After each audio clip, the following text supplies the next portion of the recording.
Mhm. Je suis en direct, bonjour, j'espère que tu vas très bien. Hum, Ceci n'était pas prévu, mais c'est pas grave, je viens parce que aujourd'hui c'est la pleine lune en Capricorne et que vu comme je t'ai pris la tête pendant, je sais pas, un an et demi avec le clan Capricorne, ce qui se passe en Capricorne, le dossier Capricorne, etc., etc., je me suis dit que je ne pouvais pas ne pas venir aujourd'hui pour parler un tout petit peu de toi, avec toi, de cette pleine lune, parce qu'elle est très importante et elle est complètement reliée à ce travail dont je te parle, que je t'ai pris la tête comme ça, le dossier Capricorne, je ne sais pas si tu te rappelles, mais lorsqu'on avait le transit des nœuds dans l'axe Cancer-Capricorne, le nœud nord en Cancer, le nœud sud en Capricorne, nous étions tous fortement en train de lâcher des structures très solides, des structures très rassurantes, mais des structures révolues, des structures finies pour nous. Et ça n'a pas été un travail facile à faire. Et cette pleine lune d'aujourd'hui, 24 juin 2021, est en rapport avec tout ce travail. Donc je me suis dit que j'avais 15 petites minutes entre deux séances et que j'allais venir t'en parler. Salut Brigitte, salut Roxane, salut Stéphanie. Et de ce côté, salut Virginie, salut Vic, salut coucou Milkaya, cette lunaison tombe pile entre mon soleil et mon mercure. Du coup, regarde, la pleine lune se tient à 3 degrés 27 du Capricorne. Elle va se perfectionner vers 18h30 heure universelle aujourd'hui, 24 juin. Et backing time, faisons un flashback. Le 26 décembre 2019, figure-toi que je ne suis pas en train de te parler de décembre 2020. Il y a une façon de relier les lunaisons de 6 mois en 6 mois et on pourrait se reporter à décembre 2020 quand nous avons eu la nouvelle lune en Capricorne et dire, ok, cette pleine lune en Capricorne, elle est en train de nous livrer quelque part des résultats de ce qui a démarré au cours de la nouvelle lune en Capricorne, euh, qui n'était même pas en décembre de l'année 2021, mais en janvier 2021, le 13 janvier si je ne m'abuse. Bon, cette nouvelle lune du 13 janvier 2021 peut être un point de repère pour faire la recherche astrobiographique et voir. Cette pleine lune, elle avait été méga intense. On avait tous dit, oh là là, le nœud sud, il est parti du Capricorne. Ouf, ouf, ouf. On va tous respirer un peu. C'est fini les éclipses en Capricorne. Eh ben non, tiens. Il y avait une nouvelle lune conjointe à Pluton dans le degré 23, ce degré où s'étaient tenues toutes les conjonctions en 2020. Donc ça avait été une lune intense, une lune un peu relou avec tout le travail qu'on avait fait déjà. Mais c'est qu'en fait, cette pleine lune, elle remonte encore plus loin. Et la vraie histoire de cette pleine lune a démarré le 26 décembre 2019. Je ne sais pas si tu te rappelles, mais nous avons eu une éclipse solaire de nœud sud, on va parler de ça, à là, à 3 degrés, 4 degrés du Capricorne. Moi, je me rappelle très bien parce que j'ai mon ascendant là et j'ai aussi mon Jupiter et je l'ai bien senti, cette éclipse. Salut Myriam, salut Aurélia, bisous de Normandie. Il fait beau aujourd'hui à La Réunion, vous ne pouvez pas vous imaginer. Coucou, merci pour ce live. Trop contente de te voir en direct. Merci pour tout, pour toi, pour tout. Merci. Bon, j'ai pas trop de temps, alors je traîne pas, hein, parce que j'ai rendez-vous à la demi. Du coup, coucou Flo. Du coup, pourquoi je te dis qu'elle est fortement en rapport avec tout le dossier Capricorne et tout ce travail qu'on a fait entre 2018 et 2020? Parce que comme je te dis, cette pleine lune est l'aboutissement de la nouvelle lune, éclipse solaire du 26 décembre 2019, qui s'est tenue dans le même degré, il y a 1 an et demi maintenant, tu vois. Cette éclipse solaire en Capricorne de nœud sud se faisait avec le nœud presque de sortie du signe. Parce que tu sais, les nœuds, ils vont à l'envers, eux, ils avancent en rétrograde. Donc, ils rentrent par les derniers degrés du signe et ils sortent par les premiers degrés du signe. Quand toi, tu vois qu'il y a un nœud à 1 degré, 2 degrés, dis-toi que ce nœud, il est en train de terminer son travail. Et c'était le cas, tu vois, une éclipse à 4 degrés du signe, c'est bon, on est en train de partir. Et le nœud, il n'était pas très très loin, parce que c'était une éclipse annulaire. Plus le nœud, il est près de l'événement solilunaire, plus l'éclipse est totale. Ce nœud avait balayé tout le secteur Capricorne de nos routes déjà, tu vois, il avait déjà fait tous les 20 degrés, il avait déjà fait tous les 10 degrés, tout le secteur des 10 degrés. Il avait rencontré déjà un tas de Vénus, Pluton. Le nœud sud a un effet de nettoyage, tu vois. Par où passe le nœud sud, nous, on est amené à dire c'est bon, tout ça part. Okay. Bon, après, c'est vrai que si toi, tu es de style de t'accrocher au truc, eh bien, le nœud sud, et je sais pas... Jésus-Christ peut venir te voir, si toi tu veux pas lâcher, c'est pas le nœud sud qui va te faire lâcher. Mais c'est vrai que nous sommes face à des situations qui nous demandent de lâcher. Et qu'est-ce qu'on lâche? Eh bien, on lâche en fonction des planètes qui rencontrent le nœud sud et on lâche en fonction du signe où se trouve le nœud sud. Et ceci, on l'a travaillé à gauche, à droite, en long, en large et en travers. Parce que rappelez-vous que je vous disais, écoute, en Capricorne, on est très self-made. On a cette idée de réussite, on a ces idées de c'est comme ça qu'il faut faire pour arriver au top, au col de la montagne. Moi, je fais un effort et je m'acharne sur moi pour arriver, etc., etc. Et on est fier normalement de ce que l'on a le secteur Capricorne de notre roue. Il y a une fierté de nous là-dedans. On est fier de ce qu'on a accompli. Donc, même si ça nous fait mal, même si on en a marre, même si on se dit qu'on pourrait se la couler un peu plus d'eau douce, eh bien, comme c'est Capricorne, non, non, non. Et justement, le nœud sud passe, écoute, le nœud sud ne passe qu'une fois chaque 18 ans par signe. Donc, c'est pas tous les 4 matins que le nœud sud est en train de nettoyer Capricorne. Et pendant les 2 ans que nous avons fait du travail évolutif karmique dans ce secteur de notre roue, ça a été parfait pour nous de dire non mais attends, j'ai pas besoin de relire 47 fois le document avant de l'envoyer à mon chef. Je le lis 3 fois, c'est bon, je me concentre et c'est bon. J'ai pas besoin de travailler 16 heures pour avoir de la reconnaissance dans cette boîte dans laquelle je travaille. J'ai pas besoin de faire tous ces trucs-là que je m'auto-impose. Je me crée des règles ultra exigeantes de la vie parce que je me fais du mal. Et le nord en cancer en face était en train de dire « Viens, on va se faire du bien, on va se préparer une petite soupe, on va se mettre comme ça, on va chiller un peu sur le canapé et on va s'occuper de nous, on va s'écouter, on va apprendre à faire les choses autrement. » Donc, le éclipse solaire de nœud sud au début du signe du Capricorne en fin décembre 2019.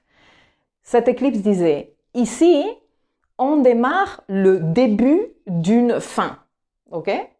Ici, il y a quelque chose qui démarre parce qu'une éclipse solaire, ça veut dire on démarre. Mais comme c'est une éclipse solaire de nœud sud, c'est pour terminer quelque chose. Terminer quoi? Terminer une identification que l'on a avec le sujet, les affaires Capricorne ou dans la maison en rapport avec les affaires de la maison où s'est tenue cette nouvelle lune pour toi.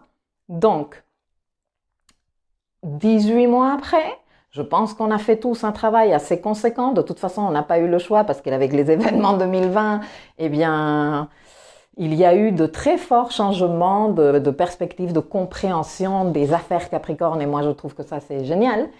Et aujourd'hui, c'est un bon moment, pas aujourd'hui, t'es pas obligé de le faire aujourd'hui à 18h40 heure universelle quand le soleil et la lune vont être en train de se mettre face à face. Non, mais ces jours-ci, c'est une bonne idée de réfléchir à comment tu as avancé dans ce secteur de ta roue, comment tu as arrêté de t'acharner, comment tu as arrêté de te fouetter l'esprit toi-même, de te mettre des exigences de malade, de croire que tu es superwoman ou superman, voilà, et comment comprendre ta dimension humaine, être plus respectueux ou respectueuse de toi, de tes besoins, tu vois, ce travail en face du nœud nord en cancer, parce qu'il ne faut pas oublier qu'au cours d'une pleine lune, nous avons la lune du côté où on dit la lune, la pleine lune se fait dans tel signe, eh bien la lune elle est là, mais le soleil il est en face. Et donc, au cours de cette lunaison, de cette pleine lune que nous avons aujourd'hui, la lune en effet est là où s'est tenue l'éclipse à l'époque. Hein. Mais le soleil est là où traînait le nœud nord à l'époque. Donc le soleil est en train de rayonner cette lumière merveilleuse dans le signe du cancer, en train de nous rappeler à quel point il est véritablement important de nous traiter bien, de nous écouter, de nous donner toute la bienveillance et toute la gentillesse du monde, n'importe l'ambition de tes projets. Tu peux arriver très loin sans avoir à te punir, à mal te parler, etc., etc. Et puis un autre truc que je veux te dire en profitant des 3 dernières minutes qui me restent. Donc bon, c'est une bonne idée que tu fasses un petit bilan et que tu dises est-ce que je suis arrivée vraiment à lâcher ces structures capricornesques ou quelles structures capricornesques je suis arrivée à lâcher dans cette maison, dans les affaires de cette maison concernée, comment je me sens par rapport à ça, est-ce que je sens que j'ai grandi, que j'arrive à matérialiser autrement dans ma vie, que c'est plus agréable, mon processus de matérialisation, il est plus agréable. Moi, je te le personnellement, c'est mon bilan à moi. Bon, en même temps, j'avais pas trop le choix. Le travail, il fallait que je le fasse parce que c'est mon ascendant et mon Jupiter. Donc, franchement, moi, oui, je me suis donné corps et âme à vraiment mettre le focus dans arriver à trouver un équilibre entre comment je produis, comment je m'organise pour travailler, parce que c'est important pour moi, le travail est important pour moi, je me kiffe mon travail et tout, mais en face, c'est aussi important. Cancer, c'est très important. M'occuper de moi, c'est très important. Dire c'est bon là, j'ai peut-être envie de continuer, mais c'est pas sain pour moi de continuer, donc j'arrête. Voilà. Donc j'espère que toi, tu as fait aussi ton travail de ton côté. Et si tu ne l'as pas fait ou il est en cours, c'est pas grave. Hein, on n'a pas genre un calendrier à respecter. Il faut que tu termines avant le 26 juillet. Non, non, non.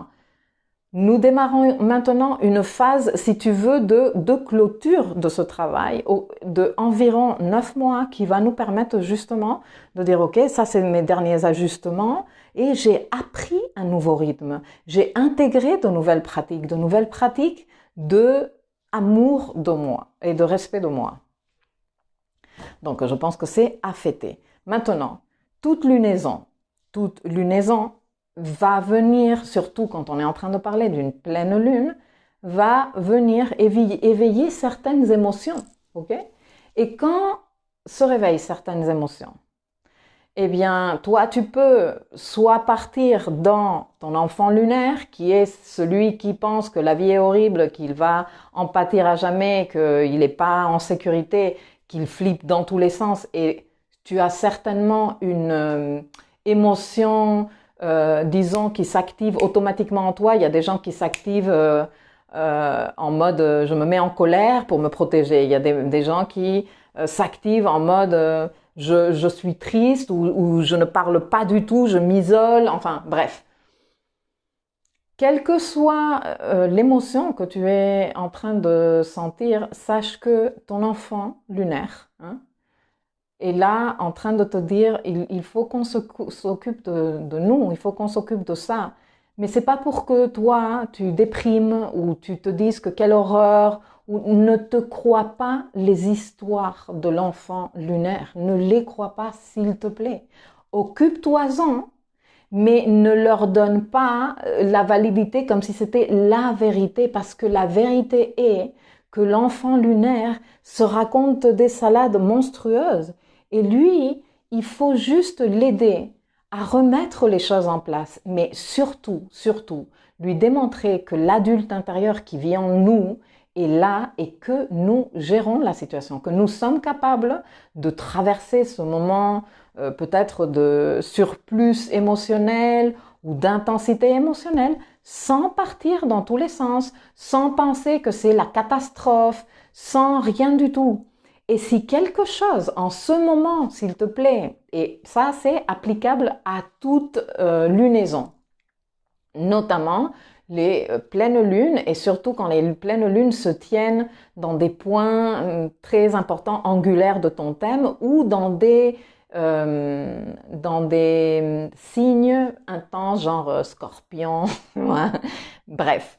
Donc, si au cours d'une lunaison, ou si au cours de n'importe quoi dans ta vie, il se passe quelque chose qui vient t'éveiller les émotions, qui vient te déclencher émotionnellement, sache que c'est ton enfant intérieur.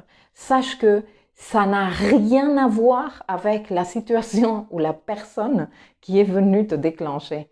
Ça a rien à voir avec l'extérieur. Ça a à voir avec l'intérieur. Ça a à voir avec l'histoire que se raconte cet enfant lunaire. Ça a à voir avec ce besoin que tu as d'être écouté et d'être, si tu veux, pris dans les bras. Et cet enfant qui vit en toi a besoin d'être rassuré.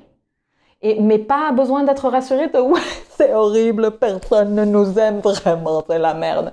Mais non, c'est pas comme ça qu'on rassure un enfant. On le prend et on gère. Toi, si ton gamin, il est en train de partir dans tous les sens, en train de flipper au cours d'un cauchemar, tu vas pas dans son lit et tu commences à flipper à côté de lui et à partir dans tous les sens. Oui, c'est horrible, le cauchemar, quelle horreur. Non, tu lui dis, mais non, il se passe rien, regarde, tu vois, tu lui dis avec toute bienveillance, tu lui expliques comment, tu vois ça, la réalité, on est bien, regarde, il y a rien, tu restes là avec lui, tu parles calmement pour l'aider à s'apaiser, tu vois. Ça, c'est un exemple de ce que ton enfant lunaire a besoin de toi. Le truc est que c'est plus facile avec ton gamin parce que tu es détaché, tu vois. Avec ton enfant lunaire, non. Avec ton enfant lunaire, les deux personnages coexistent en toi. Donc, s'il te plaît, si tu es déclenché émotionnellement, sache que ce n'est pas celui d'en face, ce n'est pas la situation, it's not about that. C'est au sujet de toi. Donc, regarde ton enfant lunaire et rassure-le.